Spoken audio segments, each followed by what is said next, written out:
I'm delighted to be here with you to talk about Medicare for All and why the only meaningful and sustainable way to guarantee everyone in the United States health care is through a single federally administered health system.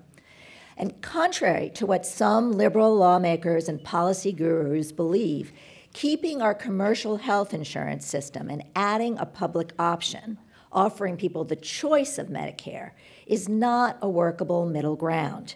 When you combine commercial insurance with a public option, Medicare, you create a fragmented, inefficient system that can't contain costs or guarantee people's health and financial security or promote the long-term public health.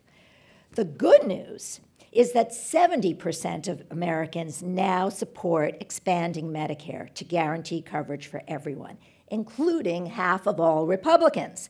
And that's because Medicare for All speaks to our core values and offers the freedom to see the doctors and hospitals we know and trust anywhere in the United States, without insurer middlemen getting between us and our doctors, and without premiums, deductibles, and coinsurance.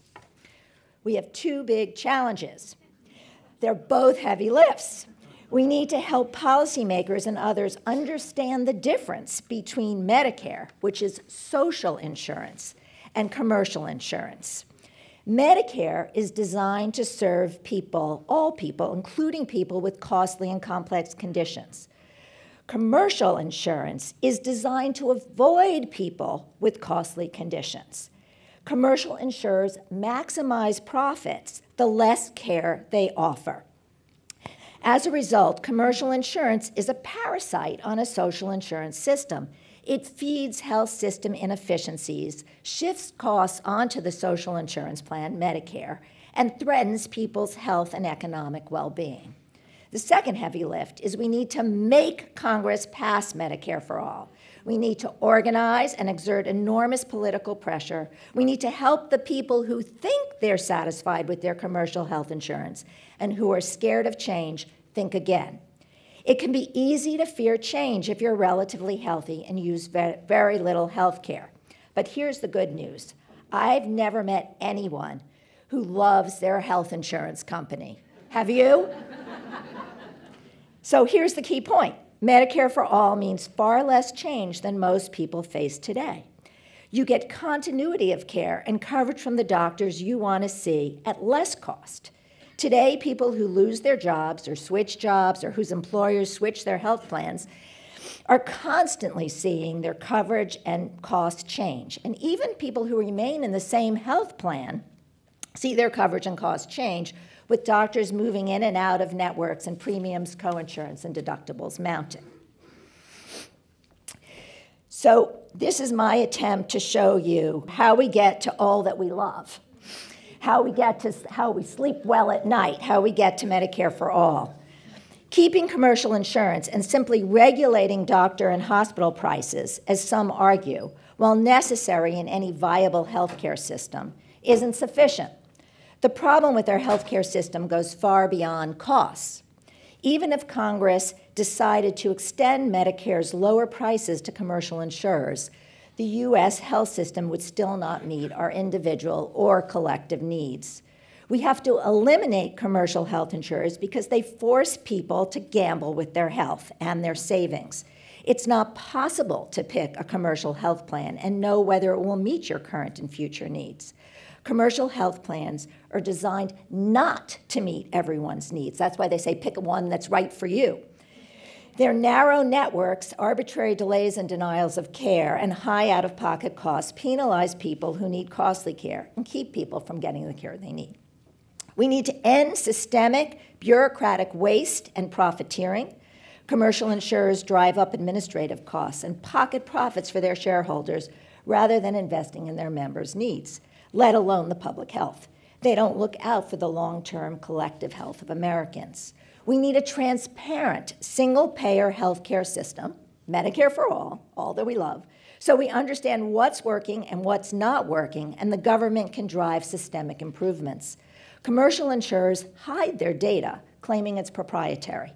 Their financial incentives are not aligned with the public good.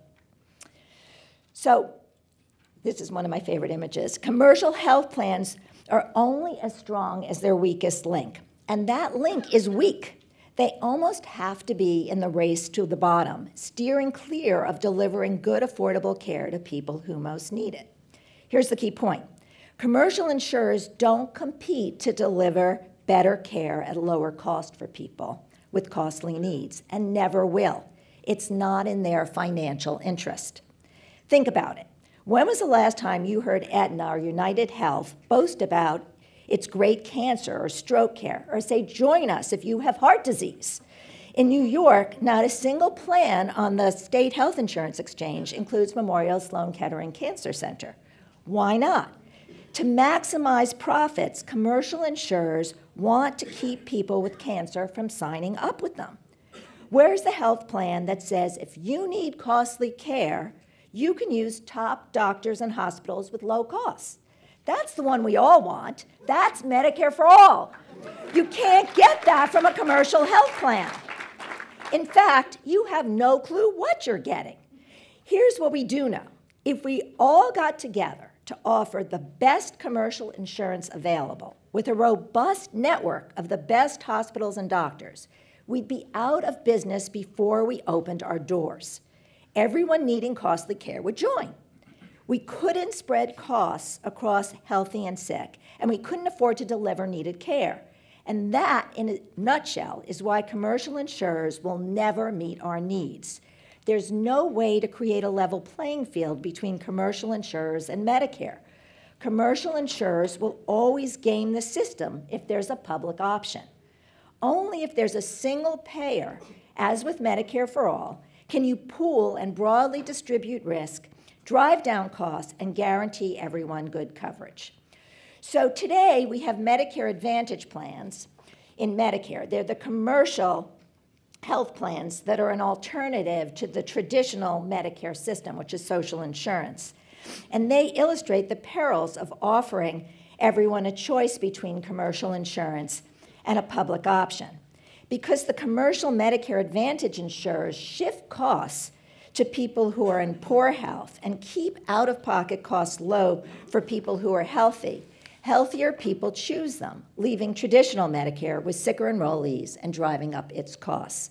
We might think of these commercial for-profit Medicare Advantage plans as corporate take-advantage plans that take advantage of taxpayer dollars and undermine the traditional Medicare program, or fake advantage plans that disadvantage the Medicare program. Medicare Advantage plans have all the core failings of commercial insurance. They restrict choice and limit the doctors and hospitals enrollees can use. They don't compete with one another to deliver value. They drive more people in poor health into traditional Medicare, increasing its cost. They offer meaningless choice. People have no clue what they're getting when they join. They're gambling with their health and finances. They're inequitable. They discriminate against the sick. They ration people's care based on their ability to pay. They're unreliable. They're constantly changing the products and services they offer. They're unsustainable. They cannot rein in costs or slow down the rate of growth in healthcare spending. They're inefficient.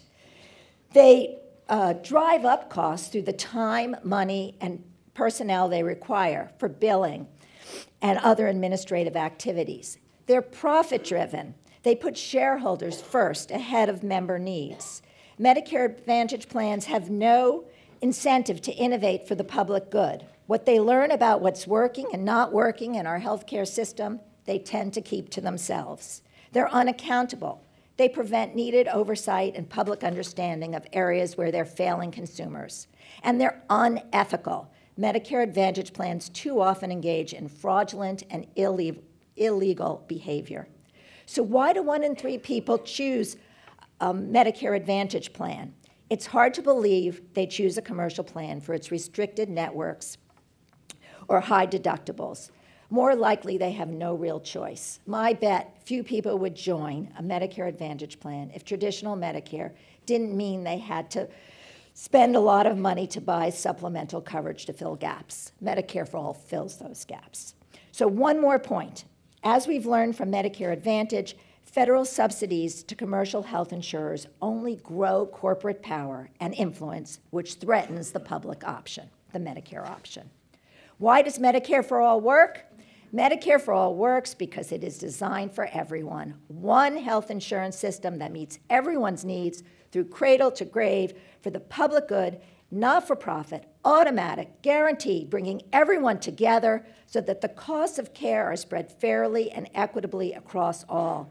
Medicare for All addresses the root problems with our healthcare system. It treats everyone equally, young and old, rich and poor, healthy and sick, no matter where in the U.S. we live. It reins in healthcare spending, guarantees access to needed care without the burden of high costs if we're sick. It's accountable to the public, not to shareholders, and it promotes the long-term public health.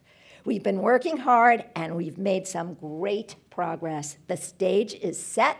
Medicare for All is in the air. Onward.